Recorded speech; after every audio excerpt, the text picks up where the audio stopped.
Sugar, celebrated in verse and song by everyone, from the Talking Heads to the Rolling Stones, from Nat King Cole to the Archies, from the Four Tops to Stevie Wonder. The subject of this lecture is universally loved. How much do we love sugar? Well, despite health authorities' warning of too much sugar in our diets, the USDA estimates that the average American eats about 160 pounds of it each year. Our sugar consumption has a yin-yangness to it. We enjoy eating it, and when we're finished, we worry about what it'll do to our health. Our relationship with sugars is, as Facebook says, complicated. What's the nature of these molecules? Should we cut them entirely from our diet? Why do we crave them if they're so bad for us? As it turns out, our love-hate relationship with sugars has a basis in reality. As much as we worry about living with them, we definitely can't live without them. So what are sugars? The term sugar in everyday speech refers to the table sugar we buy at the grocery store. Biochemically, sugars are saccharides, a group of molecules with a particular chemical makeup, a simple carbohydrate. The general chemical formula for sugars is CH2O, with one carbon atom for every H2O water molecule. So a carbohydrate is literally one carbon for each H2O hydrate. In simple sugars or monosaccharides, the number of carbons in the molecule equals the number of H2Os. For example, ribose is a 5-carbon sugar with the formula C5H10O5. Ribose gives structure to our ribonucleic acid molecules, commonly called RNA. Similarly, for the common monosaccharides we eat, glucose, fructose, mannose, and galactose. These each have 6 carbons and 6 H2Os, giving them each the formula C6H12O6. They only differ in how they're organized. Now combine any two monosaccharide sugars and you get a disaccharide. Glucose plus galactose makes lactose. Glucose combined with fructose is ordinary table sugar known as sucrose. Of all the sugars traveling in and around your cells, fructose is the second most abundant sugar after glucose, and the two can readily be interconverted. Fructose is a major component of high fructose corn syrup, a sweetening agent derived from corn starch. High fructose corn syrup is widely used to sweeten soft drinks, but it's also found in a bewildering variety of processed foods, including coffee creamer, salad dressings, pickle relish, lunch meats, and peanut butter. High fructose corn syrup gained popularity in the 1970s when industrial use of the enzyme known as glucose isomerase was developed. Glucose isomerase converts part of the glucose in corn syrup into fructose, which actually tastes sweeter than glucose. The resulting high fructose corn syrup is as sweet as table sugar. Why not just use regular sugar? Well, it turns out that high fructose corn syrup is easily made from domestically grown corn and cheaper than importing cane sugar. Because of this, its usage grew from 0% of the caloric sweetener market in 1970 to 40% in 2000. Now, over that same period of time, there was also a significant increase in obesity in the US. Many believe this is not a coincidence. However, it's not completely clear if high fructose corn syrup is the only culprit in the obesity epidemic. One thing, however, is indisputable. Americans eat too much sugar, and physicians implore us to limit consumption of it, whatever the source. And no, the naturalness of sugar from honey or agave nectar isn't a loophole. Simple sugars are building blocks for complex carbohydrates. If a few simple sugars between about 3 and 10 get linked together, they're called oligosaccharides. Longer polymers, typically with more than 10 simple sugars, are called polysaccharides. In animals, the sugar polymer is a very large polysaccharide called glycogen. plants make a mix of polysaccharides that we refer to as starch. Now, plants don't make glycogen, but they use sugars to make other big carbohydrates besides starch. Very similar to starch, but with a crucial difference, is a cousin polymer called cellulose. And there are also pectins, which are polymers of modified sugars. Now, all these molecules differ in the ways in which the sugars are organized in the polymer. So if sugars are not good for us, why do they appeal to us so much? To start with, we have sweet receptors on our tongues, which are linked to pleasure centers in our brains. We also have sweet receptors in our guts, an amazing thing, and we'll return to that later. Our bodies reward us for eating sugar and enthusiastically encourage us to eat more. So why? Well, sugars are full of energy, and eating high-energy foods is a simple recipe for survival.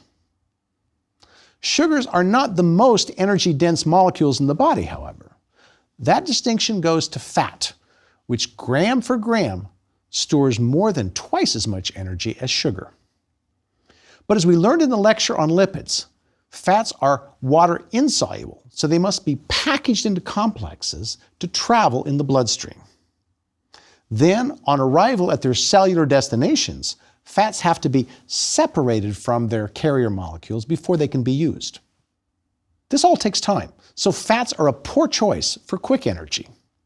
When we need immediate energy, sugars are the go-to.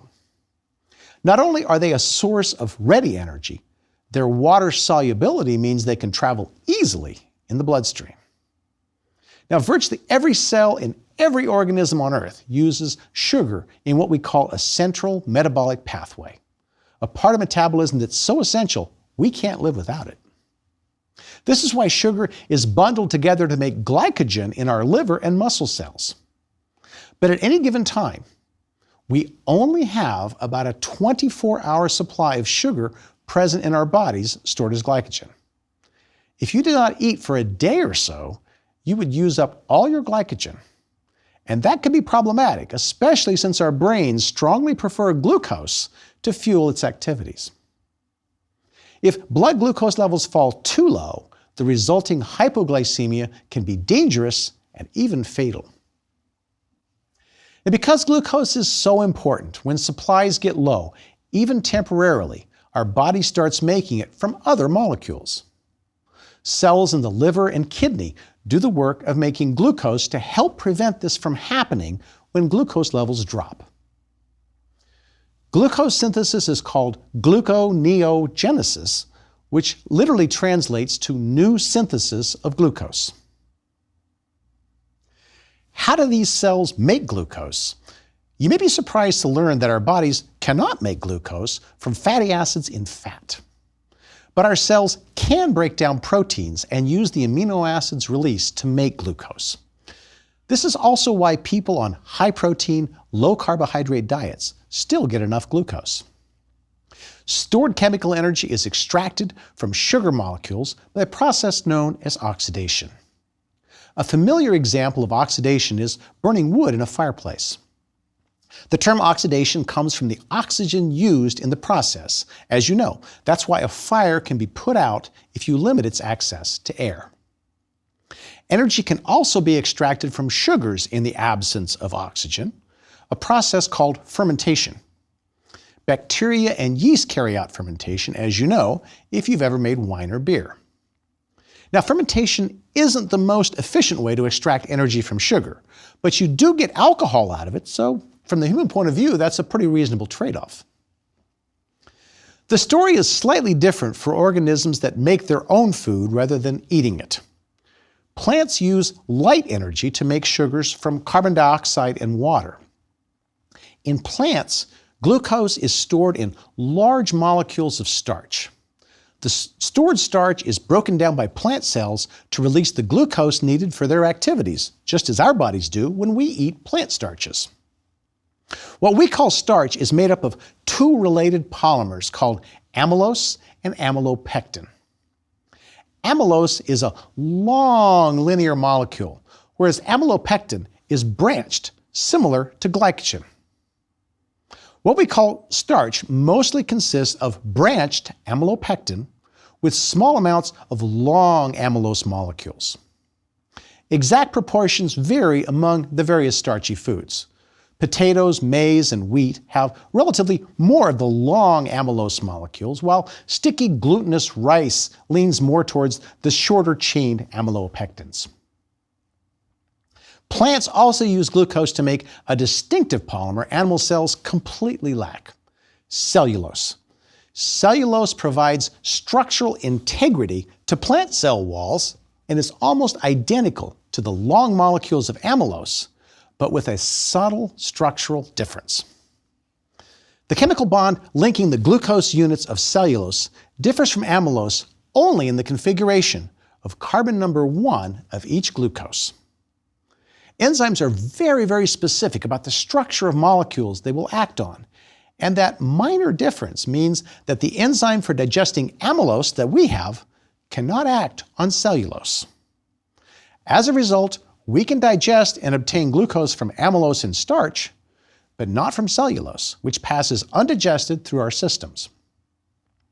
Ruminants like cows, however, can and do digest cellulose to release glucose, thanks to an enzyme called cellulase. It breaks the bond that our enzymes choke on. Well, actually, cows don't make cellulase either. They get it from bacteria living in their digestive system. With this assistance, cows get significant amounts of energy from eating greens, which is largely cellulose. So for a cow, even leafy greens are high-calorie food. The large amount of glucose energy stored in cellulose can also be used to produce biofuels. A great deal of plant waste is not eaten by humans or even most livestock, but it's full of cellulose. If that's broken down into glucose using cellulase, the glucose in it can be used to make ethanol by bacterial fermentation. Most of the gasoline sold in the US contains 10% ethanol, and some of that ethanol is made from cellulose. But sugars are used for more than energy.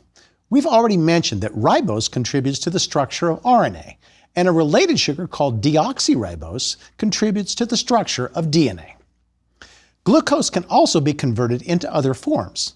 For example, glucose can combine with an amine group to become glucosamine molecule, and glucosamine joins with an acetyl group to become N-acetyl-glucosamine.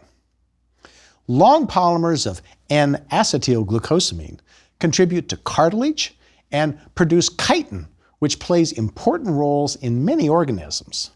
In fungi, for example, it is chitin rather than cellulose that is found in the cell wall. In insects, chitin forms the tough exoskeleton. Now, surprisingly, chitin is also found in the wing scales of butterflies, where it is arranged in orderly arrays diffracting light to produce beautiful iridescent colors. And in the cephalopods, the group including octopuses and squid, chitin is a major component of their beaks, a structure similar to our jaws. In addition to providing energy and structure, another fascinating use that cells have for sugars is establishing cellular ID. Now, what you might wonder is cellular ID. Well, it's a tiny badge that cell wears that tells other cells, hello, my name is... Okay, all right. It's pretty close to that, though. Here's how it works. Proteins in cell membranes have small groups of sugars called glycans attached covalently to them in such a way that the sugars stick out on the outside of the cell. These are oligosaccharides that are often branched, so they look like a little tree growing out of the membrane proteins. The kinds of oligosaccharide trees attached to the membrane proteins serve as a sort of cellular barcode identifying what sort of a cell it is. And by the way, we call proteins with oligosaccharides attached to them glycoproteins. Each cell membrane has thousands of glycoproteins, so the surface of a cell is literally covered with sugar trees. The membrane proteins involved in cellular ID are examples of glycoproteins, but there are also glycoproteins that are not involved in cellular ID and not even bound to membranes. These include such proteins as mucins, which are found in our mucus.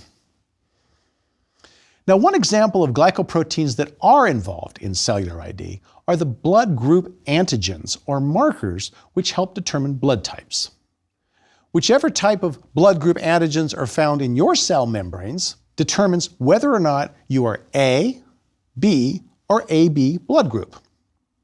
If your blood group is O, your cells don't have any of the markers. Your immune system will make antibodies against blood cells displaying glycoproteins different from yours.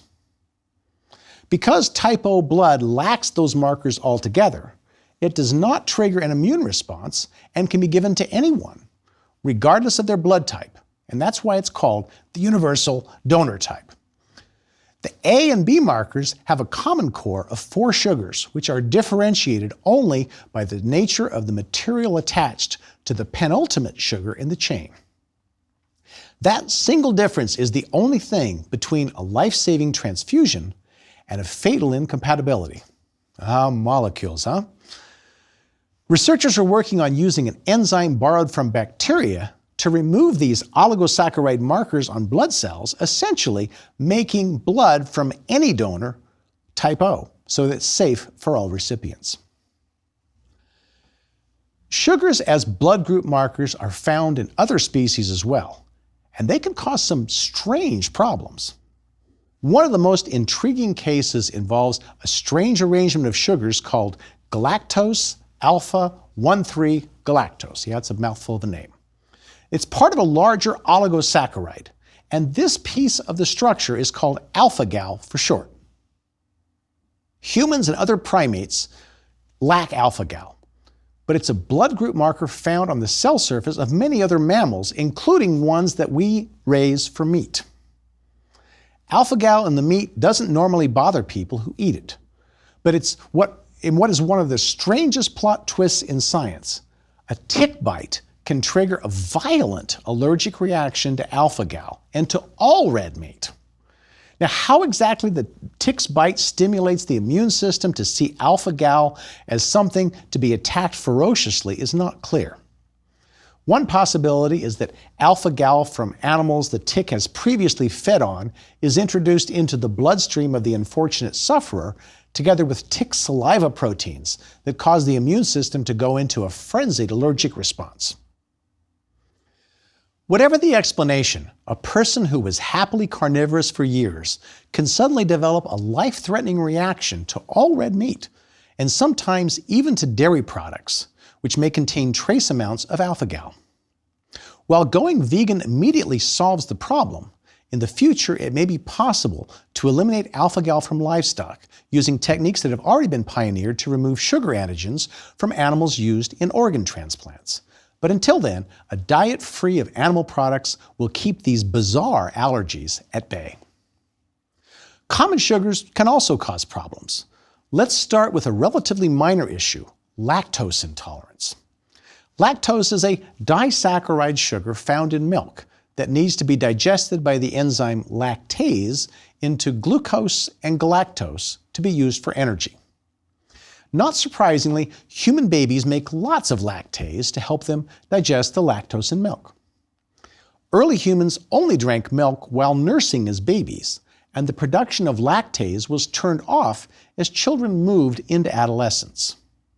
Now, a few individuals in early human populations may have had mutations that allowed them to continue making lactase all through their lives, a condition called lactase persistence.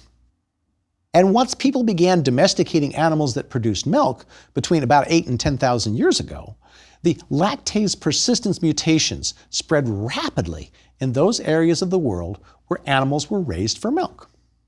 Today, many of the descendants of those early dairy farmers are able to digest milk all throughout their lives. In parts of the world where milk-producing animals were not commonly raised, like much of East Asia, most individuals to this day can tolerate and break down only a small amount of lactose as adults. This condition has led to the creation of lactose-free milk, which is typically made using the lactase enzyme, which leaves behind the glucose and galactose sugars instead of lactose. A more serious issue with sugar arises when levels of glucose in the blood are not properly controlled, as happens in diabetes mellitus, commonly referred to simply as diabetes. Let's take a closer look at what happens in diabetes. After a meal, the nutrients in it are broken down by the digestive system into simpler molecules to be absorbed and transported by the bloodstream to various tissues of the body. Complex carbohydrates in our diet will eventually be broken down into simple sugars. The more complex the carbohydrates are, the longer it takes for digestive enzymes to act on them, and therefore, the slower the sugars in them get released into the bloodstream. Now, we can gauge this rate by something called the glycemic index, a measure of the rate at which a food or drink increases the concentration of blood glucose. The scale is set with glucose itself having a score of 100. Everything else is assigned a number that reflects how fast it increases blood glucose levels compared to pure glucose. So, for example, a whole grain bread with a glycemic index of 75 means it increases blood glucose levels at a rate 75% that of pure glucose. Sugars themselves vary enormously. The disaccharide maltose, which is made of 2 glucose molecules, is 105. But most sugars are a lot lower. Fructose is only 19, and sucrose is midway between its component sugars of fructose and glucose at 65. Does this mean you should eat spoonfuls of sucrose at 65 instead of watermelon or a whole grain bread at 75? Certainly not. Glycemic index is only one measure of sugar's impact on the body. The quantity of sugar in food, for example, is measured by the glycemic load, which is quite low for watermelon. Foods with a very low glycemic load, like carrots or apples, often include fiber, which means insoluble cellulose and/or water-soluble pectin. In general, foods with low glycemic loads are recommended to avoid spikes in blood glucose. Why would that be important? Well, the answer may surprise you, and it is the root of the diabetes problem. Sugar at high levels is a cellular poison. The kitchen's an easy place to see this. So, for example, take a glass of milk out of the refrigerator and set it on the counter. Set a jar of plain strawberry jam, no additives, out open to the air at the same time and let them sit. Which one goes bad first? Well, in this little experiment, you'll see that the milk will always sour first. Why? Well, the level of sugar in milk is low enough that it doesn't inhibit the growth of bacteria that metabolize the sugar and make it sour. The high sugar content of jam, on the other hand, stunts the growth of bacteria, thanks to acting like a poison at high concentration. This is also why ancient Egyptians used honey as an antibiotic for wounds. If that's what high levels of sugar do to bacteria, what do they do to the cells of the body? Well, high blood glucose, as found in diabetes, can cause damage to blood vessels, cause blindness, organ failure, cognitive impairment, and cardiovascular disease, to name just a few of its scary effects. Suffice it to say that it is almost never in the body's interest to have excessively high levels of glucose in the bloodstream. Preventing that from happening is where the hormone insulin comes in. Insulin is a small protein, 51 amino acids, made in specialized cells in the pancreas in response to increases in the blood glucose concentration.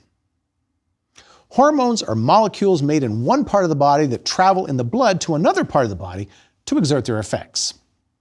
It's insulin's job to bring those glucose levels down into safe territory to prevent the damage that sugar can do to cells. So how does insulin do that? Well, at the molecular level, it's pretty nifty. Cells have on their surface specialized receptors made of protein that bind to hormones like insulin. And when they bind insulin, they transmit a signal inside of the cell, and the cell responds appropriately. Assuming all is functioning properly, when an insulin receptor protein binds insulin, it tells the cell to take up glucose from the blood. The cell responds by stimulating a glucose transport protein called GLUT for short to move to the surface of the cell. Once there, the glut begins grabbing and transferring glucose from the bloodstream into the cell. As a result, the level of glucose in the blood drops, and the cell is supplied with an essential source of energy. What was poison outside the cell is fuel once it's safely inside the cell. Now, within the cell, the glucose can be broken down for energy immediately, before the concentration gets too high, or if there's more glucose than can be immediately used, the muscle cells can use glucose to make glycogen. Glycogen polymers are not harmful in any way to cells. So glucose stored as glycogen has been detoxified, as it were. So why do we need to worry about increased blood glucose if we have insulin to move it into our cells? Well, there's two reasons, known as type 1 and type 2 diabetes. For people with type 1 diabetes, the problem is they make too little or no insulin. This may arise from an infection or an autoimmune attack on the insulin-making cells of the pancreas. The only way to deal with it is to carefully manage or monitor blood glucose levels and inject insulin regularly to keep them normal. An interesting study from the University of Melbourne in 2019 suggests a possible path to preventing type 1 diabetes in the future. Researchers there discovered that children vaccinated for rotavirus between ages 0 and 4, that is from birth to age 4, showed a significant decrease in the incidence of type 1 diabetes. Type 2 diabetes is a different beast. In this form of diabetes, the pancreas makes insulin, but cells don't respond to it as they normally should. This is what we call insulin resistance, and it can cause a roller coaster type effect with blood sugar. In insulin resistance, increasing blood sugar stimulates insulin production as in the non-diabetic, but cells don't respond to it at first, and they don't take up that sugar. Blood glucose levels consequently remain high, potentially damaging tissues. So what does the body do? The pancreas pumps out more insulin in an attempt to bring them down. Well, the higher levels of insulin at that point start to work, and cells begin taking up glucose like crazy. That extra insulin really kicks in, so cells can overshoot in removing glucose from the blood. As a result, the glucose level may drop precipitously, resulting in dangerously low blood glucose levels known as hypoglycemia.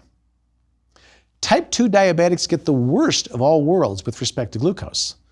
Organ and tissue damage from high glucose levels arising from insulin resistance and dangerously low levels of glucose arising from the body's overcompensation for the phenomenon. What causes insulin resistance in the first place? Well, like many things in biochemistry, that's not a simple story. But it appears that a diet high in sugar and fat results in the storage of fat in the liver, and this in some way triggers cells to become less responsive to insulin. To avoid problems associated with sugar, some people use artificial sweeteners such as NutraSweet, Splenda, or Sweet and Low.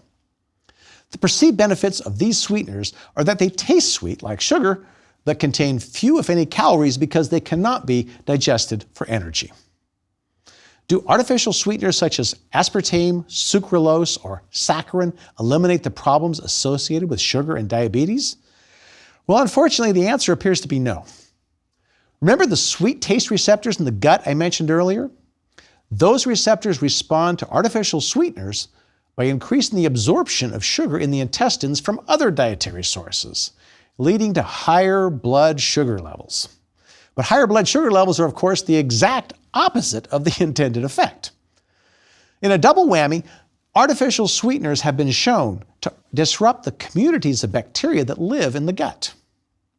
Our intestines host trillions of bacteria that affect our health profoundly. What we eat determines what kinds of bacteria live in our guts. Artificial sweeteners promote the growth of bacteria that interfere with the body's ability to regulate glucose uptake properly. So our fake sweets still lead to high levels of blood sugar, and they even appear to have some side consequences that are worse than the sugar we're trying to avoid. So how should we feel about sugars? They make some of us ill when we eat ice cream. They can poison our cells when present in large quantities. The wrong sorts on blood cells we receive in transfusions can even kill us. It sounds suspiciously like sugars are out to get us.